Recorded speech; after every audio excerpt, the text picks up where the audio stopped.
जय राधा माधव जय कुंज बिहारी। जय राधा माधव जय कुंज बिहारी। जय राधा माधव जय कुंज बिहारी।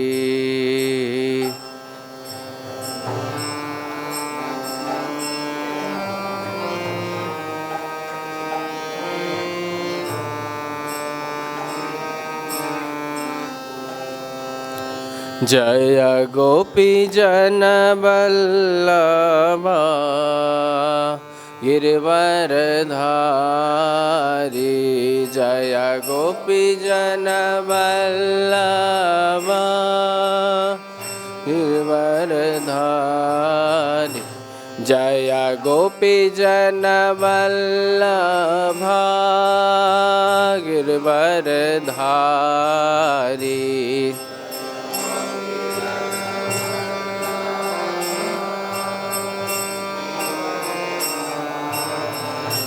जय गोपी जन वल्लभ गिरवरधारी।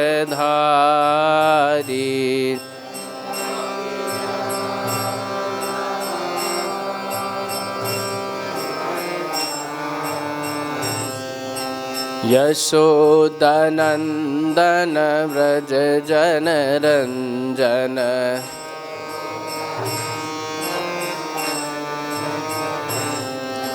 यशोदनंदन व्रज जन रंजन।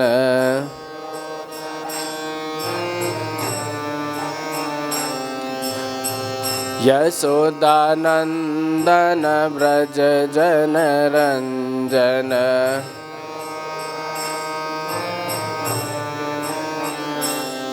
यमुना तीरा बनचारी।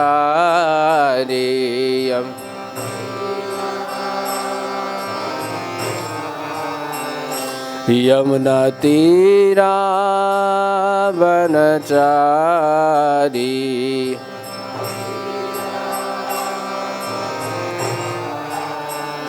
जय राधा माधव जय कुंज बिहारी।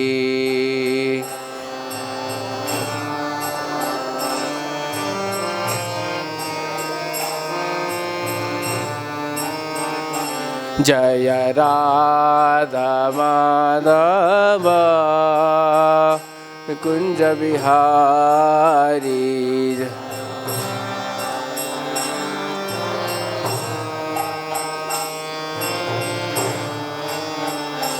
हरे कृष्णा कृष्णा कृष्णा हरे हरे। हरे राम राम राम हरे हरे।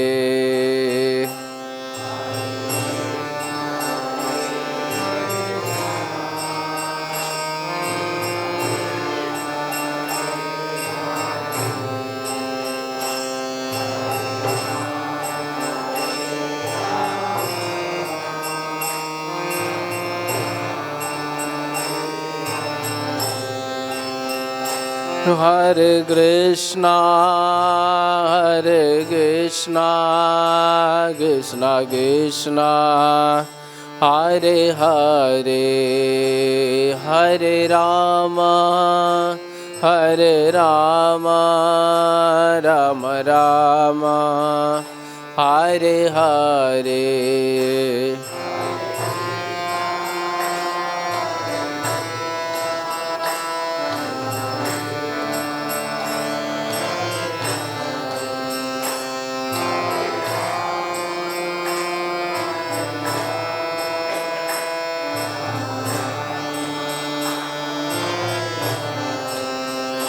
जय राधा श्याम सुंदर राधा श्याम सुंदर राधे।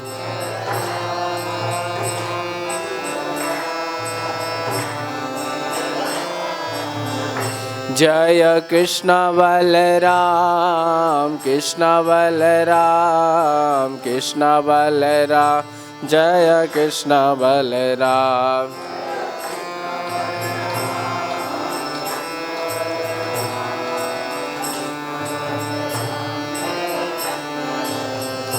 जय गौरनिताय गौरनिताय गौरनिताय जय गौरनिताय।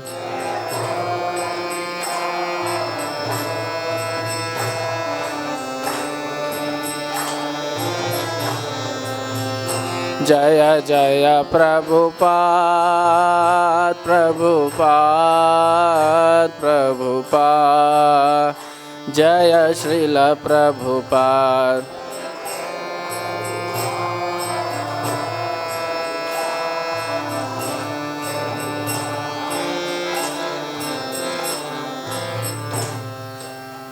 जय ओम विष्णुपाद परमहंस परिव्राजकाचार्य स्तोत्र सत Shri Srimad his divine grace A C Bhaktivedanta स्वामी श्रील प्रभुपाद की। जय ओम विष्णुपाद परमहंस परिव्राजकाचार्य स्तोत्र सत Shri Srimad his divine grace Bhaktisiddhanta Saraswati Goswami Thakur महाराज की। अनंत कोटि वैष्णव भक्त वृंद की। नामाचार्य श्रील हरिदास ठाकुर की। प्रेम से कहो श्री कृष्ण चैतन्य प्रभु नित्यानंदा श्री अद्वैत गदाधर श्रीवासादि गौर भक्त वृंद की। श्री श्री राधा कृष्ण गोप गोपीनाथ श्याम कुंड राधा कुंड गिरि गोवर्धन की। ब्रज भूमि वृंदावन धाम की। मथुरा धाम की। पुरुषोत्तम क्षेत्र जगन्नाथपुरी धाम की। नवदीप मायापुर धाम की। गंगा माई की। यमुना माई की। भक्ति देवी की। तुलसी महारानी की। समवेत गौर भक्त वृंद की। सभी एकत्रित भक्तों की जय जयकार हो हरे कृष्ण। सभी एकत्रित भक्तों की जय जयकार हो हरे कृष्ण। गुरु और गौरांग की जय जयकार हो हरे कृष्ण। ओम नमो भगवते वासुदेवाय।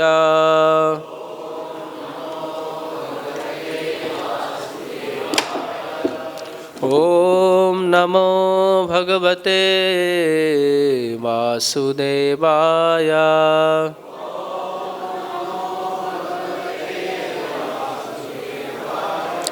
ओम नमो भगवते वासुदेवाय।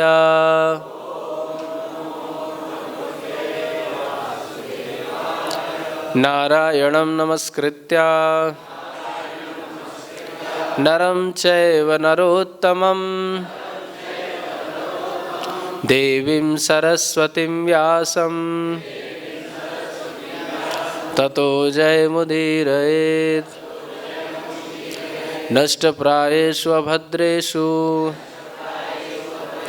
नित्यं भागवत सेवया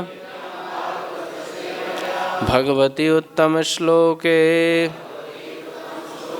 भक्तिर्भवति नैष्टिकीम्।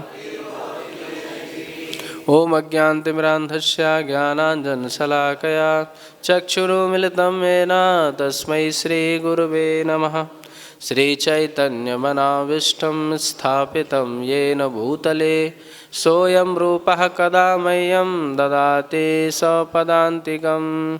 वन्देऽहं श्रीगुरु श्रीयुतापदकमलं श्रीगुरून् वैष्णवांश्च श्रीरूपं सहगजातान् सहगणा रघुनाथान्वितं तं सजीवं सागद्वैतं सागदूतं परिजनसहितं कृष्णचैतन्यदेवं श्रीराधाकृष्णपादान् सहगणा श्रीललिता श्रीविशाखान्वितांश्चाहं नमामि विष्णुपादाय कृष्णपृष्ठाय भूतले श्रीमते भक्तिवेदांत स्वामिनिति नामिने। नमस्ते सरस्वते देवे गौरवाणी प्रचारिणे निर्विशेषा शून्यवादे पाश्चात्यदेशतारिणे नमो महावदन्याय कृष्णप्रेमप्रदायते कृष्णाय कृष्णचैतन्य नाम्ने गौरत्स्वे नमः। हे कृष्ण करुणा सिंधु दीनबंधो जगतपते गोपीश गोपिका कांत राधा कांत नमोस्तुते। तप्तकांचन गौरांगी राधे वृंदावनेश्वरी वृषभानुसुते देवी प्रणमामि हरिप्रिये। वाञ्छाकल्पतरुभ्यश्च कृपा सिन्धुभ्येव च पतितानां पावनेभ्यो वैष्णवेभ्यो नमो नमः। जय श्री कृष्ण चैतन्य प्रभु नित्यानंद श्री अद्वैत गदाधर श्रीवासादि गौर भक्त वृंदा। हरे कृष्णा कृष्णा कृष्णा हरे हरे हरे राम राम राम हरे हरे। मुखं करोति वाचालं पंगुं लंघयते गिरिं यत्कृपाहं वन्दे श्रीगुरुदीनतारणं परमानन्दमाधवम्। हरे कृष्ण। आज हम श्रीमद् भागवतम के अष्टम स्कंद में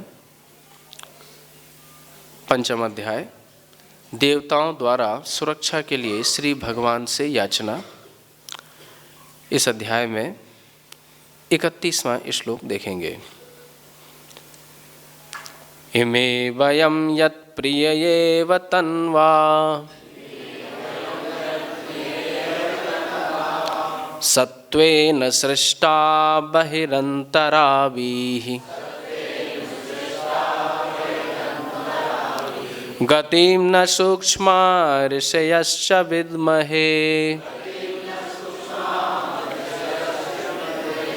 कुतो असुराद्या इतरप्रधानाः। इमे वयं यत्प्रिययेव तन्वा सत्त्वेन सृष्टा बहिरन्तराभिः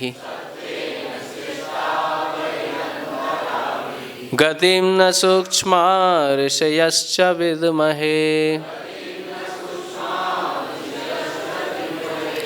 कुतो असुराद्या इतरप्रधाना। इमे वयं यत्प्रिययेव तन्वा सत्त्वेन सृष्टा बहिरन्तराभिः गतिं न सूक्ष्मा ऋषयश्च विद्महे कुतो सुराद्या इतरप्रधाना।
माता जी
शब्दार्थ, अनुवाद एवं तात्पर्य his divine grace A C Bhaktivedanta स्वामी श्रील प्रभुपाद के द्वारा।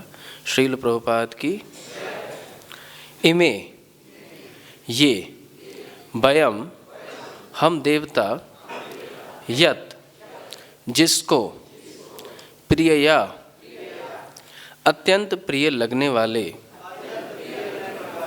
एव निश्चय ही तन्वा भौतिक शरीर सत्वेन सत्वगुण से सृष्टा उत्पन्न बहि अंतः आवी ही, यद्यपि बाहर और भीतर से परिपूर्णतया अवगत, यद्यपि बाहर तथा भीतर से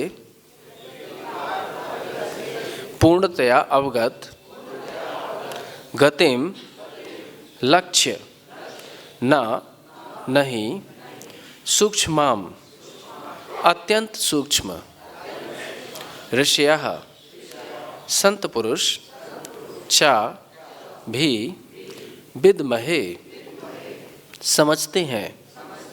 कुतः कैसे असुर आद्यः असुर तथा नास्तिक इतर अन्य नगण्य लोग प्रधाना यद्यपि वे अपने समाज के नेता हैं,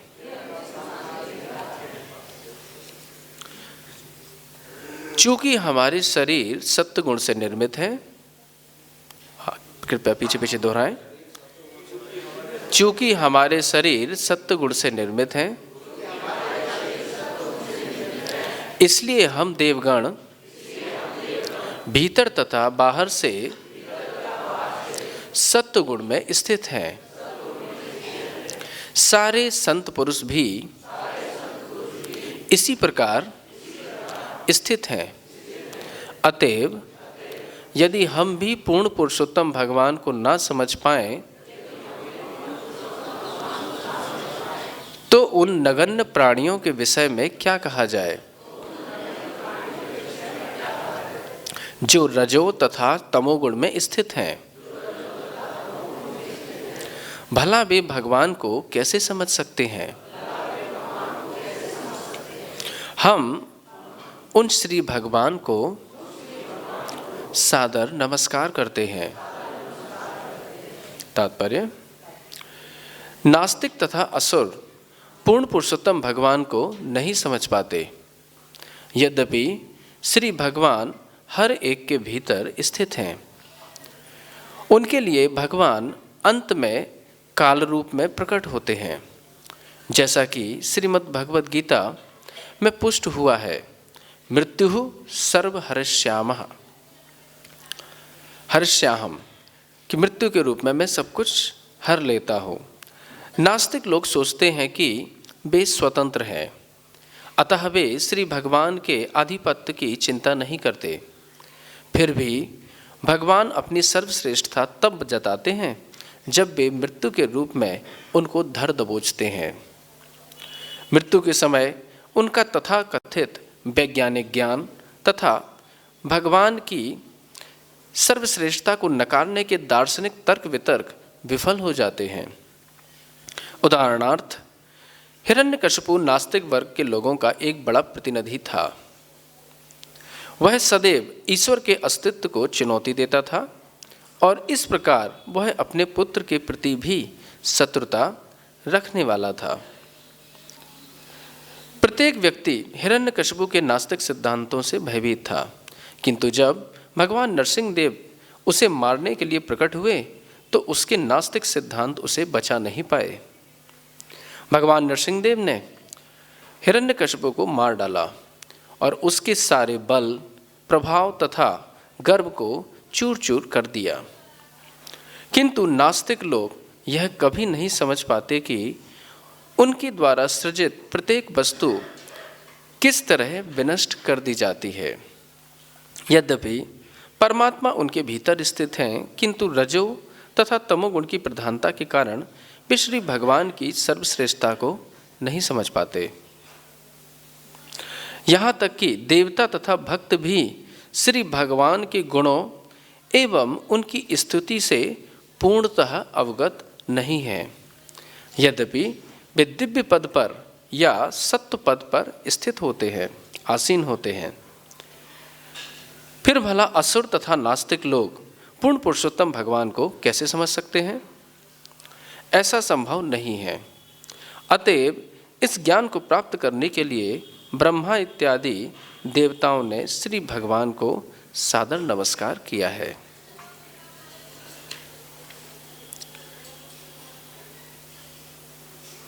हरे कृष्ण। बड़ा ही मार्मिक श्लोक है। यहाँ पर उपस्थित सभी वैष्णव एवं वैष्णवों के चरणारविंद में दास कोटि कोटि वंदन, आशीर्वादार्थम कृपालेशार्थम प्रणाम करता है। आप सभी वैष्णवजन और वैष्णवियाँ दास के ऊपर कृपा करें, जिससे श्रीमद् भागवतम का सही विमर्श प्रस्तुत हो सके।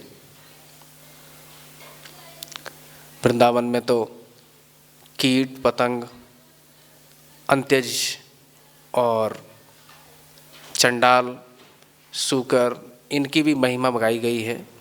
अगर प्रबोधानंद सरस्वती पाद के ग्रंथ को हम देखें, वृंदावन महिमा अमृत, तो जो संप्रदाय भुक्त होकर दीक्षित हैं, वैष्णव नाम जप कर रहे हैं और भगवत प्राप्ति के लिए लालायत हैं, उनकी तो फिर महिमा का कहना ही क्या है। यहाँ पर जो प्रसंग चल रहा है अष्टम स्कंद में, अष्टम स्कंद जैसा हम सभी जानते हैं भगवान की बाहु कहा गया है।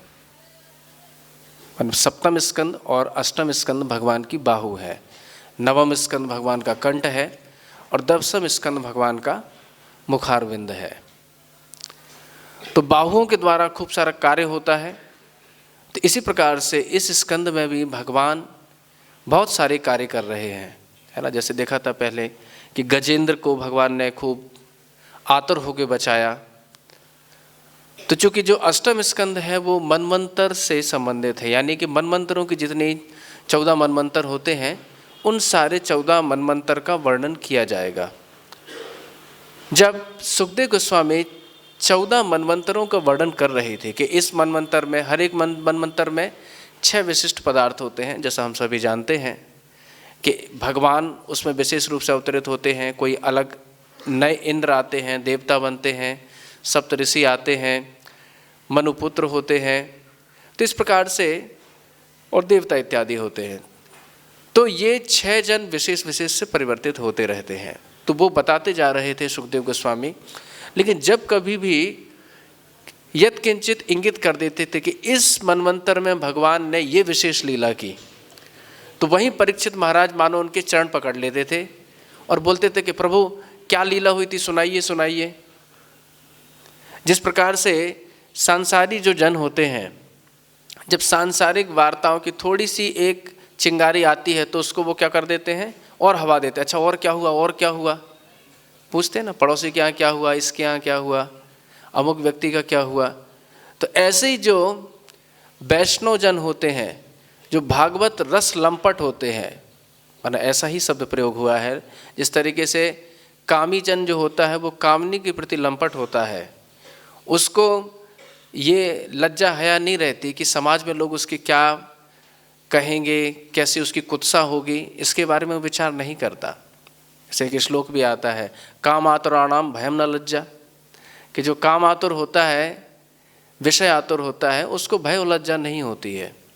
इसी प्रकार से जो व्यक्ति प्रेम में आतुर हो जाता है, यानी श्रीमद् भागवतम के रस में निमग्न हो जाता है या भगवान के हरिनाम संकीर्तन में निमग्न हो जाता है, उसको भी भय लज्जा नहीं रहती। आप देखिए हमारे प्रभुपाद जी जब अमेरिका गए थे तो अकेले ही टॉमस्कन पार्क में बैठ गए थे और वहाँ संकीर्तन प्रारंभ कर दिया था। तो उनको ना कोई भय था ना कोई लज्जा थी कि कोई क्या कहेगा, है ना।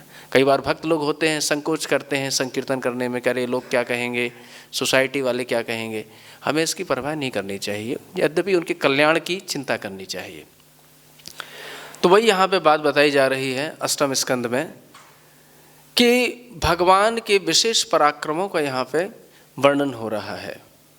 तो जब भी कभी सुखदेव गोस्वामी कोई विशेष लीला की ओर इंगित करते हैं तो परीक्षित महाराज उसको और अधिक उत्सुकता से सुनने का प्रयास करते हैं। जैसे पहले हुआ था, पहले तामस मनमंत्र में केवल सुखदेव गोस्वामी ने एक वाक्य कहा था कि इसमें भगवान ने अवतार लिया, हरि ने अवतार लिया था और गजेंद्र का मोक्ष किया था, यानी गजेंद्र को मुक्त किया था। केवल इतनी ही बात कही थी। लेकिन परीक्षित महाराज ने उसको विस्तार करने के लिए प्रार्थना की कि हे प्रभु आप बताइए कि कैसे कैसे इसका भगवान ने कैसे अवतरण लिया और ये कैसे गजेंद्र होकर कि तमोगुणी योनि में भी भगवान की भक्ति कर सका। तो जब विशेष प्रार्थना की जाती है तब गुरुजन या वैष्णवजन और थोड़ा कृपा करते हैं।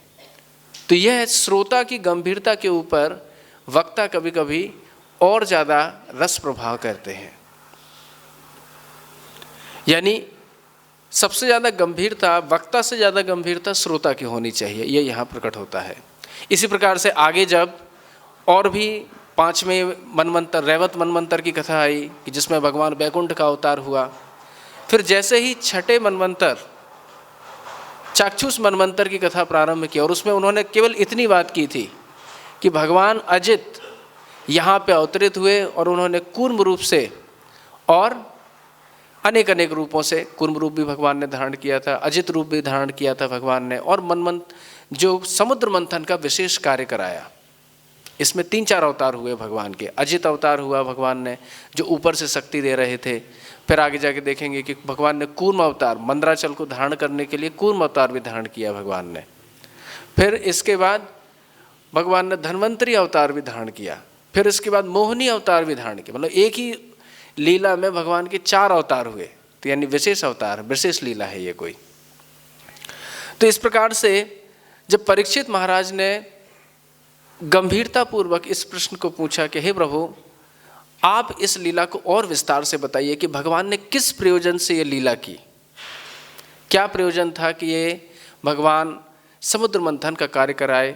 क्या ऐसा हुआ था कि देवताओं को च्युति हो गई, यानी देवताओं का जो ऐश्वर्य है वो नष्ट हो गया, ऐसा क्या हुआ था। तो कारण जैसा बताया गया है, विगत दिनों से हम देख रहे हैं कि इंद्र मद से युक्त हो गया था, है ना। ऐसा होता है। जैसा कि अगर आप कुंती स्तुति देखें तो कुंती महारानी कहती हैं कि हे प्रभु 4 चीज़ें होती हैं जो व्यक्ति के मद को एदमानः वृद्धि करती हैं। क्या क्या बोले? जन्म, ऐश्वर्य, श्रुत, श्रीभी, एदमानः मदः पुमान। कि पुमान मदः एदमानः, कि पुमान यानी पुरुष यानी कोई भी व्यक्ति है, उस व्यक्ति विशेष के मद को बढ़ाने वाली होती हैं। क्या वस्तु बढ़ाती हैं? जन्म। जन्म यानी किसी का बहुत विशेष वंश में जन्म हुआ। लोग कहते हैं ना कि हम इस वंश में जन्मे हैं, हम भार्गवी हैं, हम वाल्मीकि हैं, ऐसा लोग बोलते हैं ना। तो इस प्रकार से अपने वंश को बताते हैं। तो उसका भी एक अहंकार होता है कि लोग कहते हैं ना कि हमारे मामा जी प्राइम मिनिस्टर थे, है ना, भले दूर के रिश्ते में हो लेकिन बोल देते कि मामा जी ही थे। तो इस प्रकार से अपने वंश को अलंकृत करने का या विशिष्टता बताने का लोग प्रयास करते हैं। तो सबसे पहले जन्म, ऐश्वर्य। ऐश्वर्य क्या होता है? धन। जब भी किसी के पास धन की अधिकता होती है उसके अंदर मद आ जाता है कि मैं कुछ हूँ, वो अपने आप को नियंतारक समझने लगता है। तो जो श्री है यानी जो ऐश्वर्य है वह क्या है? मद का कारण होता है। सबसे ज़्यादा मद का कारण वास्तव में ये लक्ष्मी ही होती है।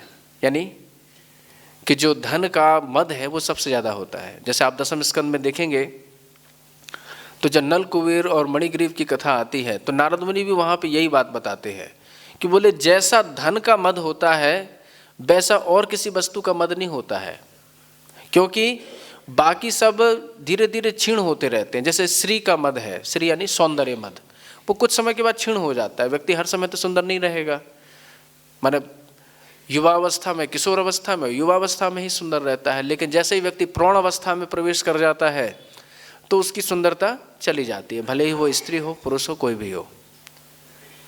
लेकिन जो धन का मद है वो विद्यमान रहता है, मृत्यु पर्यंत विद्यमान रहता है। इसलिए जो धन का मद है वो सबसे ज़्यादा भयंकर माना गया है। इसलिए हमारे जितने भी आचार्य हुए उन्होंने सबसे पहले ये धन को त्यागा। कहते हैं कि हमारे आचार्यगण धन का स्पर्श भी नहीं किया करते थे, मतलब एक चिमटी रखा करते थे अपने साथ में। अगर कोई दान दे गया भगवान के निमित्त तो धन को हाथ से स्पर्श नहीं करते थे, चिमटी से पकड़ते थे, फिर उसको दान पेटी में डालते थे। जीव गोस्वामी के बारे में बताया जाता है कि जब दामोदर जी की सेवा किया करते थे, क्योंकि जब विग्रह स्थापना हो जाती है तो दान वगैरह ग्रहण करना भी पड़ता है भगवान के निमित्त, लेकिन वो क्या करते थे कि उस दिन के लिए ही रखते थे, अगले दिन के लिए फिर यमुना जी में डाल देते थे। जितना भी धन आया कुछ भी आया बोले अगले दिन भगवान फिर भेजेंगे, संचय नहीं करना। जो भी है तो बता रहे हैं कि जो श्री है, श्री अर्थात जो ऐश्वर्य है या धन है, ये सबसे ज़्यादा मद का कारण होता है। इसलिए श्रील रूप गोस्वामी पाद और जितने भी हमारे षड गोस्वामी गण हुए या फिर जो भी भजन करने के लिए आए वो सब कुछ त्याग करके ही आए। उन्होंने धन अपने पास बिल्कुल नहीं रखा। यद्यपि ये कहना बड़ा सरल है, लेकिन अपने जीवन में इसको अपनाना, लागू करना बड़ा ही कठिन कार्य है ना। व्यासासन से बोलना या किसी को बोल देना कि भाई आप धन मत रखिए, तो वो ये बड़ी सरल बात है, लेकिन खुद ना रखे और फिर व्यक्ति ऐसा बोले तो बड़ी बात हो जाती है। लेकिन जो सिद्धांत की बात है वो यही है, अगर कोई व्यक्ति वास्तव में निष्किंचन होकर भजन करना चाहता है तो यही पद्धति है, ये शास्त्र में बताया गया है। तो यहाँ पे इंद्र को मद हुआ, जैसा कि बताया गया था, इसमें भी बताया गया था कि एक बार दुर्वासा मुनि भगवान वैकुंठनाथ के लोक से आ रहे थे। स्मरण रहना चाहिए, जैसे इस अध्याय के 5वें श्लोक में बड़ी गंभीर बात कही गई है। जैसे प्रायः लोगों को लगता है कि वैकुंठ मतलब सीधे भगवान का जो परव्योम वैकुंठ है वहाँ की बात हो रही है, लेकिन यहाँ पे जो वैकुंठ है ये कौन सा वैकुंठ है? रमा वैकुंठ है। एक बार लक्ष्मी जी ने भगवान वैकुंठनाथ से प्रार्थना की कि हे प्रभु, कि आप यहाँ वैकुंठ में बैठे हुए हैं और वहाँ देखो पृथ्वी लोक पे और ये त्रिभुवन में किसी को आपके बारे में पता ही नहीं है, कोई आपके बारे में जानते ही नहीं है। जब आप अपनी माधुर्य को, अपनी भक्त वत्सलता को या अपने सौंदर्य को वहाँ प्रकाशित नहीं करेंगे तो लोग आपके प्रति कैसे भला आकर्षित होंगे। तो आपको थोड़ा कृपा करते हुए इस त्रिजगत में, इस त्रिलोकी में अपना विस्तार करिए, जिससे लोग आपकी कृपा को प्राप्त कर सकें। तो भगवान ने उन रमा देवी के, ये पूरा प्रकरण उसमें आता है, पद्म पुराण में आता है और अन्य पुराणों में भी आता है। तो बोल रहे हैं कि वैकुंठः कल्पितो येन लोको लोक नमस्कृतः रमया प्रार्थमानेन। ये तो श्रीमद् भागवतम के ही वचन है, 5वां श्लोक है इसी अध्याय का। तो रमया प्रार्थमानेन देव्या तत्प्रिय काम्यः। तो उन देवी रमा के द्वारा प्रार्थना करने पर भगवान ने क्या किया? वैकुंठः कल्पितः, क्लिप संपद्यमान धातु, यानी भगवान ने वैकुंठ का निर्माण किया, यानी इस त्रिलोकी के भीतर ही एक नया वैकुंठ निर्माण किया जिसको रमा वैकुंठ कहा जाता है। ये रमा वैकुंठ वही है जहाँ पे कई बार अनधिकारी लोग भी प्रवेश कर जाते हैं। जैसे भगवान शिव एक बार भागे थे, है ना, एक असुर पीछे भागा था, क्या नाम था उसका? भस्मासुर। तो भस्मासुर के भागने पर शिव जी वैकुंठ लोक तक पहुंचे थे। तो उस समय अब शिव जी तो भले वैकुंठ लोक में जा सकते हैं, अधिकारी व्यक्ति हैं, लेकिन वो भस्मासुर थोड़ी जा सकता है ना, लेकिन वो भी चला गया। तो वो जो कभी कभी जो अनधिकारी लोग चले जाते हैं वो रमा वैकुंठ ही है। जैसे कई बार, जैसे चतुष कुमार का वर्णन आता है 3 स्कंद में कि वो भी वैकुंठ गए थे और जय विजय ने उनको रोक दिया। यद्यपि उस वैकुंठ और इस वैकुंठ के वैभव में कोई भेद नहीं है, जैसे वहाँ के परिकर है, जैसे वहाँ का वैभव है, भगवान का सारा तामझाम है, वैसे ही यहाँ का यहाँ सब कुछ है, लेकिन वो इस लोक में है, बस इतना अंतर है ना। जैसे लोग कई बार उदाहरण देते हैं कि अमेरिकन एम्बेसी भारत में भी है, तो एम्बेसी का जो एरिया होता है उसमें अमेरिका के ही नियम लगते हैं, या भारत की, या अमेरिका में जो भारत की एम्बेसी होगी तो वहाँ पे भारत के ही नियम लगते हैं। इसी प्रकार से भगवान भी कृपा करके अपने लोक का विस्तार यहाँ पे कर देते हैं। तो वही यहाँ पे रमा वैकुंठ की बात हो रही है। तो जो दुर्वासा मुनि हैं वही रमा वैकुंठ से होकर आए थे और भगवान की जो कृपा प्रसाद रूपी माला थी भगवान ने उनको पहनाई थी, तो उनको पहन के आए थे। अब दुर्वासा जी ने देखा कि ये है इंद्र। इंद्र भगवान की विभूति माने जाते हैं, है ना। मतलब कहा जाता है कि भगवान के एक अंश, जैसे सक्तावेश अवतार होता है ना, तो ऐसे ही कुछ मान सकते हैं कि भगवान का एक विभूति रूप से इंद्र है। तो दुर्वासा जी ने सोचा कि इंद्र को भगवान की कृपा मिलनी चाहिए। तो दुर्वासा जी ने क्या किया, वह भगवान की माला इंद्र को पहनाई। अब लेकिन इंद्र ने विचार किया, अब ये जो विचार था ये कर्म कांड का विचार है, ये भक्ति का विचार नहीं है। जैसे भक्ति में तो क्या होता है कि भगवान की प्रसादी माला या भक्तों की प्रसादी माला, गुरु महाराज की प्रसादी माला जो है, या किसी विशेष भक्त की प्रसादी माला है, वो तो और अधिक पुण्यशाली हो जाती है, प्रभावशाली हो जाती है। लेकिन कर्मकांड में ऐसा कहा जाता है कि ये चीज़ें अगर स्पर्श हो जाए किसी से तो ये हीनता का कारण होती हैं। जैसे बोलते हैं पर सृजा पर वस्त्रम चा, पर सैया पर स्त्री चा। क्या क्या? पर सृजा यानी दूसरे की माला, ये कर्मकांड विषय ज्ञान है, स्मरण रहे। यानी कर्मकांड में अगर किसी दूसरे की माला आप पहनते हैं तो आपका श्रीहीन हो जाते हैं, आप ऐसा मानते हैं। लेकिन भक्ति में वृद्धि हो जाती है, उल्टी बात होती है, क्योंकि भक्ति में तो कृपा मिलती है। अब कर्मकांड में क्या मिलता है भगवान जाने, है ना। उसमें तो क्या हो गया, लोग अपना अपना कर्म करते हैं, अपना अपना अपुण्य को पुण्य को अर्जित करते हैं, अपूर्व को अर्जित करते हैं। तो पर सृजा पर वस्त्रम चा, दूसरे के वस्त्र नहीं लेना चाहिए। भक्ति में उल्टा होता है कि जो वैष्णव ने वस्त्र दिए हैं उसका बड़ा सम्मान से लोग रखते हैं। अभी भी राधा रमण में श्रीमन महाप्रभु का जो वस्त्र है अभी भी वहाँ कभी कभी दिखाया जाता है किसी किसी विशेष पुण्यतिथि पे। तो लेकिन भक्ति में वही बात उल्टी हो जाएगी, लेकिन कर्मकांड में वही बात उल्टी होती है। तो पर सृजा पर वस्त्रम चा पर सैया, दूसरे के सैया कभी प्रयोग नहीं लेनी चाहिए। और पर स्त्री चा, दूसरे की स्त्री। पर अग्नौ, दूसरे की जलाई हुई अग्नि में भी लोग रंधन नहीं करते हैं, ऐसा कहा जाता। मतलब अपनी अग्नि खुद जलाएंगे, यानी दूसरे का चूल्हा भी प्रयोग नहीं किया जाता था पहले। मतलब कर्मकांड विषय बात बताई जा रही है। तो ये क्या करता है, पचतम पापम, अगर कोई दूसरे की अग्नि में भी कोई रंधन कार्य करता है, रसोई करता है, तो पचतम पापम, पाप को रंधन करता है। इंद्रिय से अपि श्रियम हरित, अगर ये कार्य इंद्र भी करेगा, यानी इंद्र भी दूसरे की माला लेगा, वस्त्र लेगा, सैया लेगा, या किसी की स्त्री लेगा, या किसी के अग्नि में व्यवहार करेगा, रंधन कार्य करेगा, तो इंद्रिय अपि श्रियम हरित, ऐसी बात कही गई है। तो ये बात को इंद्र ने स्मरण करके उस माला का क्या कर दिया था, तिरस्कार कर दिया था। लेकिन ये बात भगवत प्रसादी या भगवत निर्माल्य के लिए लागू नहीं होती है, ये भक्तों को स्मरण रहना चाहिए। तो इसलिए भगवत प्रसादी का अपराध होने के कारण इंद्र क्या हो गए, श्रीहीन हो गए। यद्यपि दुर्वासा मुनि ने श्राप दे दिया, दुर्वासा मुनि श्राप नहीं भी देते तो भी वो श्रीहीन हो जाते। ये अपराध है ना कि भगवान की जो वस्तु है और उसका आप निरादर कर दें तो आप श्रीहीन हो ही जाएंगे।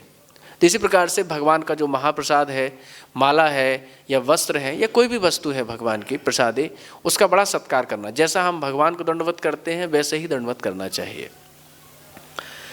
तो दुर्वासा मुनि के शाप से इंद्र श्रीहीन हो गए। और श्रीहीन होने के बाद क्या होता है, वापस जैसे ही अपने लोक में पहुंचते हैं तो इधर से असुरों ने उनके ऊपर आक्रमण कर दिया। ये लोग ब्रह्मा जी के पास में जानते हैं, ब्रह्मा जी विचार करते हैं। अब यहाँ पे देखिए, अब कोई कह सकता है कि ये ब्रह्मा जी हर बार देवताओं का ही क्यों पक्ष लेते हैं। ब्रह्मा जी तो एक प्रकार से भगवत अवतार ही है, गुणावतार हैं कि नहीं, ब्रह्मा विष्णु महेश तो गुणावतार हैं। तो उनको तो जो बात है यानी सभी के लिए समान रहना चाहिए। तो भगवान ब्रह्मा जी यहाँ पे पक्षपात क्यों कर रहे हैं, देवताओं का पक्ष क्यों ले रहे हैं। तो चूंकि जैसे श्रीमद् भागवतम में लिखा हुआ है, मूल में ही लिखा है कि ब्रह्मा जी विचार कर रहे हैं कि अभी सतोगुण की वृद्धि का समय है। यानी हर एक काल का अलग अलग समय होता है, कभी रजोगुण की वृद्धि का समय होता है, कभी सतोगुण वृद्धि का समय होता है, और कभी तमोगुण वृद्धि का भी समय होता है। जब तमोगुण वृद्धि का समय होगा तो आपस में मारकाट मचेगी, प्रलय जैसा हाल हो जाएगा। जब रजोगुण की वृद्धि का समय होगा तब क्या होगा, सब जगह खूब सृष्टि कार्य होंगे, बड़े बड़े मकान बनेंगे, इंडस्ट्री बनेंगी, और भी जो भी कार्य होंगे। और जब सतोगुणी कार्य होगा तो पालन कार्य होगा, देवालय खोले जाएंगे, भगवान के मंदिर खोले जाएंगे, ऐसा कार्य होगा। तो ब्रह्मा जी ने विचार किया कि अभी तो इन देवताओं के पराजय का समय नहीं है, क्योंकि अभी तो सतोगुण की वृद्धि का समय है। तो सतोगुण की वृद्धि का समय होने के कारण अभी इन लोगों की पराजय ठीक नहीं है, यानी इन लोगों को ही शासन करना चाहिए, असुरों को अभी शासन करना नहीं चाहिए। तो इसीलिए ब्रह्मा जी ने क्या किया, इन देवताओं को अपने साथ में लिया और भगवान से प्रार्थना करने लगे, है ना। और भगवान से जैसे ही प्रार्थना करने लगे तो भगवान के, अब जैसे प्रार्थना भी अलग अलग व्यक्ति अलग अलग स्तर से करता है। जैसे ब्रह्मा जी की ज़्यादातर जो प्रार्थनाएं होंगी या फिर अलग अलग, जैसे कुंती जी की प्रार्थना है तो वो अलग स्तर की प्रार्थना है, क्योंकि कुंती हैं वो वात्सल्य भाव भी है और ऐश्वर्य भाव, दोनों भाव उनमें मिश्रित है, देवकी जैसी हैं वो। जैसे देवकी जी में, अगर देवकी जी की प्रार्थना को देखा जाए 10वें स्कंद में, तो दोनों प्रकार की भावना वहाँ मिलती है। वात्सल्य भाव भी भगवान के प्रति देखने को मिलता है और उसमें ऐश्वर्य भाव भी समाहित है। लेकिन अब यशोदा माई तो कहीं प्रार्थना करती नहीं है भगवान से, क्योंकि उनमें तो पूर्ण वात्सल्य है।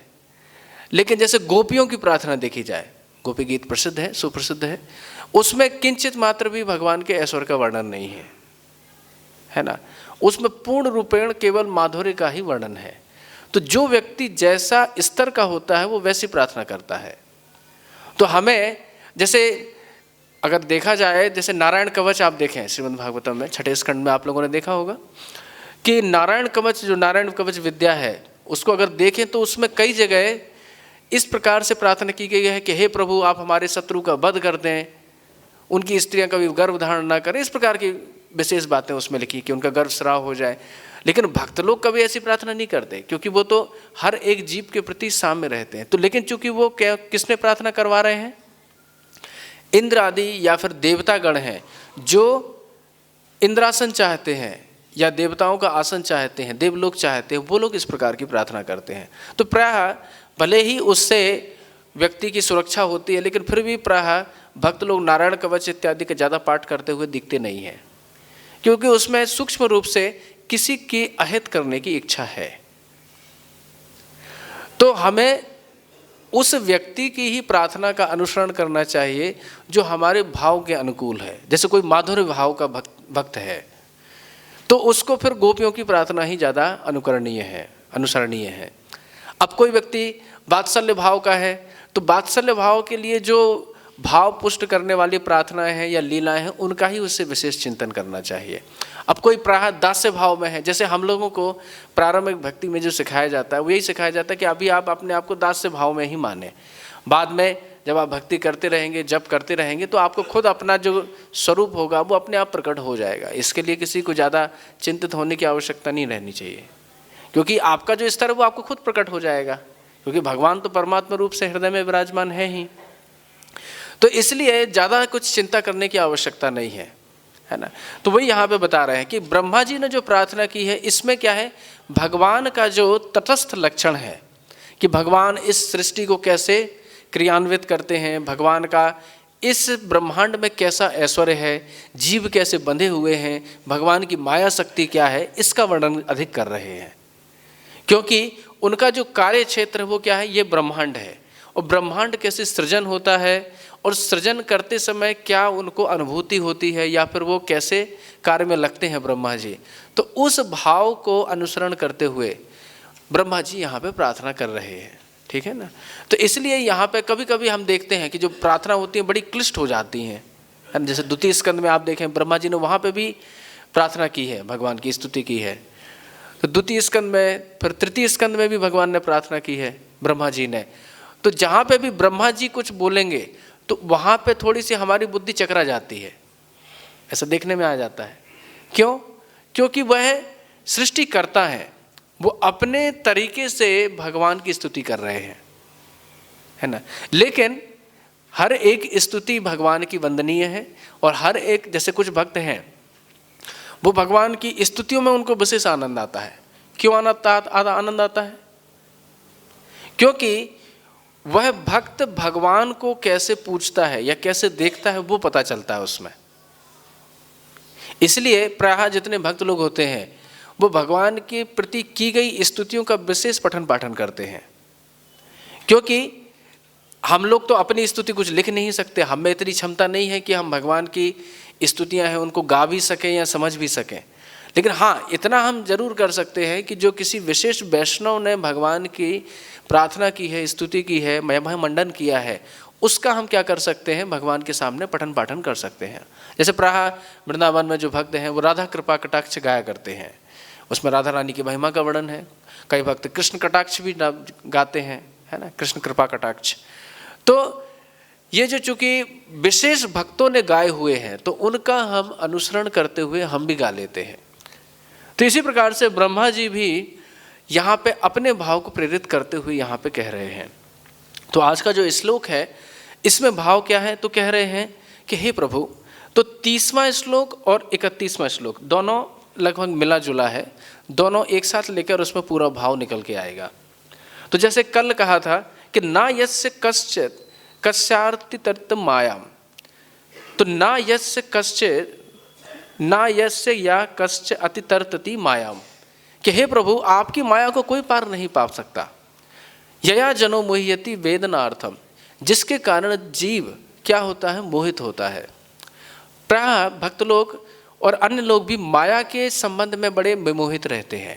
यानी माया है क्या, कई बार भक्त लोग पूछते भी हैं कि भाई माया है क्या, मतलब ऐसे दिखती तो है नहीं, किसको माना माया, माया है क्या, मतलब कि कोई पदार्थ है, कि भगवान की कोई शक्ति है, क्या है, मतलब क्या स्वरूप क्या माने उसका। तो अगर भगवान की जो माया है उसके दो सर्व रूप, जैसे माया शब्द के जो अर्थ भी बताए गए हैं वो क्या है, माया दंभे कृपायाम च, संस्कृत में एक तो दंभ, दंभ मतलब जो ठग ले, जो नहीं है और वैसा दिखे उसको माया कहा जाएगा, और कृपायाम च, तो भगवान की माया यानी भगवान की कृपा को भी माया कहते हैं कई बार। अब माया है क्या, तो जैसे आचार्य ने तृतीय स्कंद की टीका में, यानी तृतीय स्कंद में श्रीमद् भागवतम की टीका में श्रीधर स्वामी पाद ने माया की व्याख्या लिखी। वहां पे क्या बताते हैं, माया यानी दो वस्तु होती है, एक होती है आवरणिका और दूसरी होती है आक्षेपिका। आवरणिका क्या है, अब जैसे हमारा शरीर है ना, हम हैं क्या, सब लोग जानते हैं कि हम शुद्ध बुद्ध चित्त आत्मा है, लेकिन हुआ क्या, माया के प्रभाव से हम इस देह रूपी आवरण में आ गए। तो ये पहला कार्य हुआ माया का, क्या, आवरणी का, कि जो जीव का स्वरूप है उसको आवरण में डाल देना, कैद में कर देना। तो ये हुआ पहला कार्य माया का, आवरणी का। ठीक है, अब इसमें भी कोई विशेष हानि नहीं थी। जैसे अगर हम इस शरीर रूपी जाल में कैद हैं तो भी कोई बात नहीं, अगर हमें ये स्मृति है कि हम भगवान के जीवित स्वरूप हुए कृष्ण नित्यदास, अगर ये स्मृति है तो भी कोई हानि नहीं है। लेकिन माया फिर दूसरा कार्य करती है, उससे सारा कार्य प्रारंभ होता है। आवरण में आ गए, वो भी इतना भयानक वस्तु नहीं थी, लेकिन दूसरा कार्य क्या कर देती है माया, आक्षेपिका, आक्षेपित कर देती है। हम में क्या भाव आ जाता है कि हम ये शरीर हैं, तो ये सबसे बंधन का कारण हो जाता है। तो इसी आक्षेप को हटाने के लिए सारा ये भक्ति शास्त्र है, सारा भक्ति तत्व है, गुरु हैं, वैष्णव है। जैसे भगवान की एक बात है, भगवान की क्या बात है कि भगवान की जो तीन शक्ति है, कि जड़ जो जगत है, जीव है और ये माया है, ठीक है ना, तीन वस्तु है ऐसा समझ सकते हैं। तो जगत और माया यद्यपि एक ही चीज़ है, लेकिन फिर भी इसको अलग करके एक बार मानते हैं कि जो भगवान क्या करते हैं। अब भगवान कहें कि ए माया तू मेरे जीव को सता क्यों रही है, क्यों इसको बंधन में डाल रही है, तो भगवान ऐसा नहीं करेंगे। तो भगवान किसी के भी जो वैशिष्ट गुण हैं उसके साथ हस्तक्षेप नहीं करते हैं। अब चाहे तो भगवान ऐसा कर दें कि भगवान जीव को ही विभू बना दें तो माया उसको आवृत ही नहीं करेगी, तो ऐसा भी नहीं करेंगे भगवान, जीव अणु ही रहेगा। माया आक्षेपक और आवरण करने वाली ही रहेगी। लेकिन भगवान क्या करेंगे, एक तीसरी व्यवस्था दे देते हैं। क्या कर देते हैं कि गुरु शिष्य प्रणाली, गुरु शिष्य परंपरा को प्रवाहित कर देते हैं कि जो बद्ध जीव हैं उनके ऊपर भगवान कृपा करने के लिए उनके हृदय में ही परमात्मा से बैठे हुए हैं। तो जब भी कोई जीव भगवान की ओर किंचित मात्रा में भी उन्मुख होता है या किसी वैष्णव की कृपा का पात्र होता है, दो चीज़ों में व्यक्ति भक्ति करता है, या तो वो भगवान के प्रति उन्मुख हुआ, ऐसा होना संभव नहीं रहता, क्योंकि प्रायः तो जीव होते हैं अनादिकाल से क्या है, बहिर्मुखी हैं। वो तो श्रील प्रभुपाद जी जैसे कोई कृष्ण कृपा सिंधु होते हैं कि वह हमको भक्ति की ओर प्रवाहित करते हैं। तो यानी जैसे अगर आप माधुर्य कादम्बनी पढ़ें तो उसमें जो पहला श्लोक है उसमें यही बात कही गई कि जीव भक्ति कैसे करता है। ये बताओ जीव को भक्ति कैसे प्राप्त हुई। कोई कहे भगवान से हुई, तो भगवान में फिर वैषम में आ जाएगा कि अरे भगवान किसी को भक्ति दे रहे हैं किसी को नहीं दे रहे हैं, ये क्या बात हुई। तो ऐसी बात नहीं है। तो कोई कहेगा कि इसके पुण्य भाग, कोई पिछला भाग्य होगा, कुछ पुण्य कार्य किया होगा, इससे उसको भक्ति दी, भक्ति मिली। तो पुण्य में भी इतनी सामर्थ्य नहीं है कि वो किसी को भक्ति प्रदान कर सके। तो फिर भक्ति कहाँ से मिली, तो वहाँ पे लिखा है कि किसी वैष्णव की कृपा से ही भक्ति प्राप्त होती है, अन्यथा भक्ति प्राप्त नहीं हो सकती। तो वो तो कोई वैष्णव आए होंगे भगवद गीता वितरण करने के लिए या हरिनाम संकीर्तन करने के लिए, उनके माध्यम से जो हरे कृष्ण महामंत्र हमारे कारण में प्रवेश किया तो उससे हमारे हृदय में भक्ति जागृत हुई। हाँ, ये बात अलग है कि हमारे पास कुछ पूर्व जन्म में सुकृति हो गई, वो सुकृति भी क्या है, वो भक्ति का ही अंश है। तो यहाँ पे बात ये हुई कि माया क्या हुई, माया आवरणिका आक्षेपिका हुई। तो भगवान माया को हटाते नहीं है, इस जगत में माया रहेगी। तो जो भी वस्तु हमारे ज्ञान को तिरोहित कर दे और हमें किसी दूसरे भाव में ले जाए जो हम हैं नहीं, वह कार्य माया का होता है। यानी जगत में हमारा भाव आ जाए कि जगत में हम अपने आप को मानने लगे कि हम ये शरीर है, ये हमारे लोग हैं, ये मेरी पुत्र है, ये पत्नी है, ये संसार हमारा है, ये मकान हमारा है। तो ये जो भाव है हमारे हृदय में आ जाता है, ये किसका कार्य है, माया का है। लेकिन जैसे ही हम गुरु पादाश्रय ग्रहण करते हैं तो माया का प्रभाव फिर भगवान क्या करते हैं, खींच लेते हैं। यानी माया क्योंकि भगवान से डरती है, जैसे द्वितीय स्कंद में देखेंगे तो माया के लिए बोला कि बिलज्जमानम स्थितः, कि माया भगवान से दूर खड़ी रहती है, भगवान से एकदम लज्जित रहती है। तो जब भी हम भगवान का चरण आश्रय ले लेते हैं तो माया डर जाती है।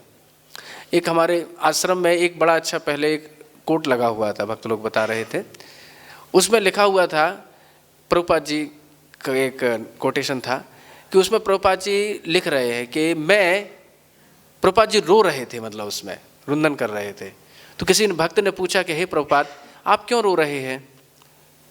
तो प्रभुपाद जी ने भक्त से कहा कि मैं इसलिए रो रहा हूं कि हमारे जो भक्त लोग हैं हमारे समुदाय के, वो माया से डरते नहीं हैं, मैं तो माया से डरता हूं। तो कहने का मतलब है, डरना का मतलब है अलर्ट रहना हमेशा। माया क्योंकि इतनी प्रभावशाली है कि कभी भी किसी भी समय हमें जीव को दबोच सकती है।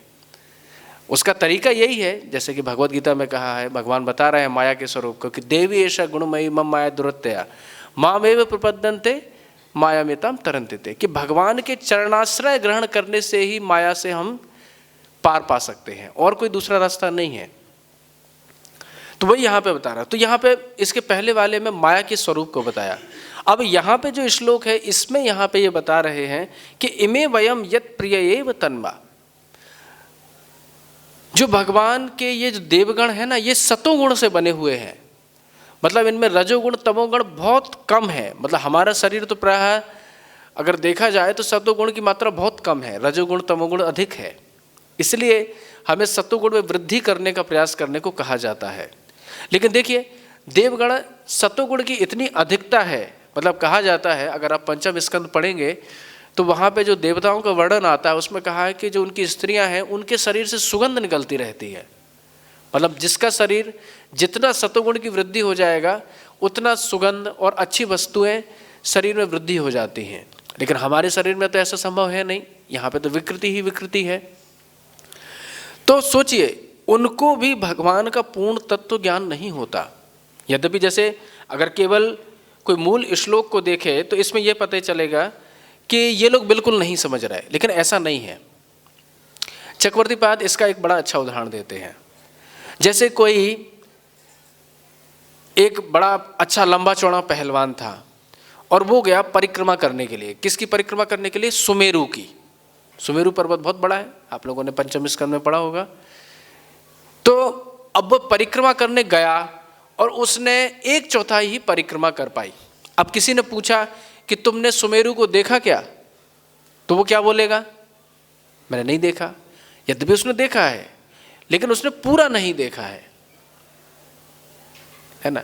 इसी प्रकार से जो भगवान के भक्त होते हैं या देवगण भी होते हैं, देवता लोग भी होते हैं, ये भी क्या कहते हैं कि हमने भगवान को कभी नहीं हम जान पाए। यद्यपि वो जान लेते हैं, ऐसा नहीं कि नहीं, लेकिन बहुत किंचित मात्रा में, क्योंकि भगवान की जो विभूति है या भगवान का जो ऐश्वर्य है वो प्रतिक्षणम वर्धमानम, हर समय वर्धित होता रहता है, बढ़ता ही रहता है।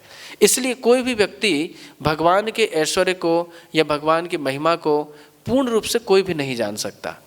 तो वही यहाँ पे बोल रहे हैं, ये बोल रहे हैं हम नहीं जानते, इसका मतलब ये नहीं है कि बिल्कुल ही नहीं जानते। इसका तात्पर्य ये है, जैसे प्रभुपाद जी ने जो तात्पर्य में है ये इंगित कर दिया, आचार्य की अगर टीका ना हो तो कई बार हम सही भाव नहीं समझ पाएंगे। तो यहाँ पे जैसे पंक्ति में बोल दिया है कि कहाँ गया, कि यहाँ तक कि देवता तथा भक्त भी श्री भगवान के गुणों एवं उनकी स्थिति से पूर्णतः अवगत नहीं है। इसका मतलब है किंचित मात्रा में जानते हैं, यानी भक्त लोग तो जानते ही हैं, ऐसा थोड़ी कि भक्त लोग भगवान की महिमा को नहीं जानते, अवश्य ही जानते हैं, लेकिन पूर्णता नहीं जानते हैं, ये कहने की बात है। तो भगवान की महिमा को पूर्ण तक तो हम जान भी नहीं सकते, लेकिन जितनी हमारी क्षमता है, जितनी हमारी बुद्धि है, जितना हमारा मन का सामर्थ्य है, उतना हम जान सकेंगे। लेकिन सबसे अच्छी बात है कि हम अगर अपनी शक्ति से भगवान की महिमा को जानने का प्रयास करेंगे तो नहीं जान पाएंगे, क्योंकि यहाँ पे बोल रहे हैं कि वयम इमे वयम यत प्रिय एव तन्व्या, कि भगवान का जो प्रिय सत्व गुण है, जैसे भगवान है या भगवान का लोक है वो किससे बना हुआ है, शुद्ध सत्व गुण से बना हुआ है। वो भी सत्वगुण ही है, लेकिन वो कैसा है, पूर्ण शुद्ध है। वहाँ पे रजोगुण और तमोगुण की किंचित मात्र भी खटाई नहीं है। लेकिन इस त्रिलोकी में भले ही ब्रह्मा जी तक का, ब्रह्मा पर्यंत तक का क्यों शरीर ना हो, उसमें किंचित मात्र में रजोगुण तमोगुण आ ही जाता है। इसलिए भक्त लोग प्रायः ये चाहते हैं कि इस त्रिलोकी का शरीर त्याग करके ही भगवान के बैकुंठ में जाके या भगवान के गोलोक में जा करके हम उनकी सेवा करें, जिससे हमें शुद्ध सत्वमय शरीर प्राप्त हो, ये उनकी इच्छा होती है।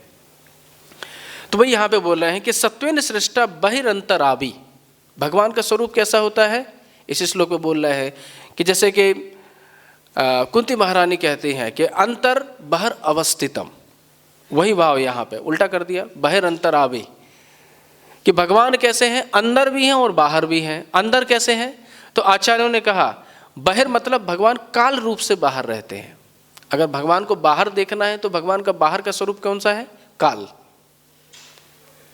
जितने भी असुर गण हैं उनको भगवान काल रूप से नियंत्रित करते हैं, लेकिन जो भक्त लोग हैं उनको भगवान परमात्म रूप से नियंत्रण करते हैं, काल रूप से नियंत्रण नहीं करते। तो इसलिए यहाँ पे भगवान के स्वरूप को बता रहे हैं कि क्या कैसे हैं भगवान, बोले बहिरंतराविहि गतिम न सूक्ष्म ऋषयश्च विद्महे, भगवान की जो सूक्ष्म गति है, सूक्ष्म गति अर्थात विश्वव्यापिनीम सच्चिदानंद आकृतिम न विद्महे, कि भगवान कैसे सच्चिदानंद विग्रह से इस विश्व का भी निर्माण कर देते हैं और बैकुंठ लोक का भी निर्माण करते हैं, उसको हम नहीं जानते। तो गतिम न सूक्ष्म ऋषयश्च विद्महे न विद्महे, हम लोग नहीं जानते। जब हम ही नहीं जान रहे हैं जो सतोगुण में है, नहीं जानते मतलब पूर्ण रूप से नहीं जानते। कुतो असुराद्य इतर प्रधाना, फिर जो असुरगण है या निम्न कोटि के जो लोग हैं वो कैसे भगवान के तत्व को जान सकते हैं। तो कहने का भाव ये है कि भगवान के तत्व को पूर्ण रूप से कोई नहीं जान सकता। जो भी यत् किंचित जानते हैं वो कितना जानते हैं, थोड़ा बहुत जानते हैं। जैसे उदाहरण से हमने समझा कि कोई व्यक्ति सुमेरु की परिक्रमा करने गया, उसने कुछ परिक्रमा भी की, 10%, 20%, 50% तक कर दी, लेकिन पूरी नहीं कर पाया, तो वो क्या बोलेगा कि मैं नहीं कर पाया, लेकिन फिर भी उसने किंचित मात्रा में की। तो वही बात यहाँ पे कह रहे हैं कि हम नहीं जानते लेकिन हम थोड़ा बहुत जानते हैं, ये कहने का भाव है। तो यहाँ पे अगर इस पूरे स्तुति का अगर सार देखा जाए तो यहाँ पे भाव क्या है, भाव यह है कि भगवान को जानने के लिए इन ग्रंथों का हमें आश्रय लेना चाहिए। यद्यपि हम पूर्णतः नहीं जान पाएंगे, लेकिन फिर भी अगर हमारी प्रीति जैसे परीक्षित महाराज की तरह अगर हम श्रुत संपन्न हो जाए या फिर सुनने की हमारी इच्छा हो जाए, तो तो फिर हमारे अंदर भगवान का जितना अधिक भाव है या माधुर्य है वो हमारे अंदर उतनी मात्रा में प्रकट होता जाएगा। यानी जितनी अधिक लौल्यता होगी, जितना अधिक समर्पण होगा, उतना भगवान हमारे हृदय में भाव प्रकट करते हैं। जैसे हम अपने जीवन में देख भी सकते हैं कि प्रारंभिक दशा में जीव भगवत गीता पढ़ता है या श्रीमद् भागवतम पढ़ता है, वही श्लोक होता है, लेकिन उससे इतना रसवर्षण नहीं होता, इतना रस की प्राप्ति नहीं होती। लेकिन जैसे ही व्यक्ति भक्ति में उन्नति करता है, अधिक जप करता है, श्रीमद् भागवतम का अधिक श्रवण करता है, भक्तों की सेवा करता है, उसके अनर्थ निवृत्ति हो जाती है, फिर बाद में निष्ठा, रुचि, आसक्ति भाव धीरे धीरे स्तर बढ़ता जाता है, तो फिर उसको उन्हीं वस्तुओं में क्या हो जाती है, वही चीज़ थी, वही श्लोक था, वही हरे कृष्ण महामंत्र था, लेकिन वो ऐसा लगने लगता है कि इसका मैं त्याग ही नहीं करूं। वस्तु वही रहती है, मतलब हरे कृष्ण महामंत्र कोई बदल थोड़ी जाता है, वो तो प्रारंभिक दशा में वही था और भाव दशा में भी वही रहता है और प्रेम दशा में भी वही वस्तु रहती है, लेकिन वही वस्तु का आस्वादन क्या हो जाता है, अलग अलग स्तर पे अलग अलग रहता है। जैसे अगर आप माधुर्य कादम्बरी पढ़ेंगे तो उसमें हर एक स्तर की अलग अलग विवेचना दी है कि जब भाव स्तर में आता है तो व्यक्ति भगवान के अलावा और कुछ देखते ही नहीं है, जो कुछ भी देखेगा केवल भगवान से संबंधित ही देखेगा। कोई भी रंग देखे, चाहे श्वेत, श्याम या ये केसरिया वस्त्र देखे, कुछ भी देखे, उसको भगवान की ही स्मृति आएगी और कुछ नहीं आएगी। तो धीरे धीरे ये पता चलता है। तो कहने का तो आज के हम अगर वक्तव्य में देखें तो यही सार बात है कि भगवान की जो माया है उसको पार करने के लिए भगवान का चरण आश्रय एकदम डट के कर लेना चाहिए, जिससे भगवान की जो माया है हमारे ऊपर हावी ना हो। यही एक रास्ता है। इसी के साथ मैं वाणी को विराम करता हूँ। हरे कृष्ण। किसी कोई प्रश्न है तो कृपया पूछ सकते हैं। हाँ, प्रभु जी पूछ। हाँ, बोले बोले, सुन लेंगे।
हाँ, सही कह रहे हैं। यदि जीव को, मनुष्य में ये सामर्थ्य होती है,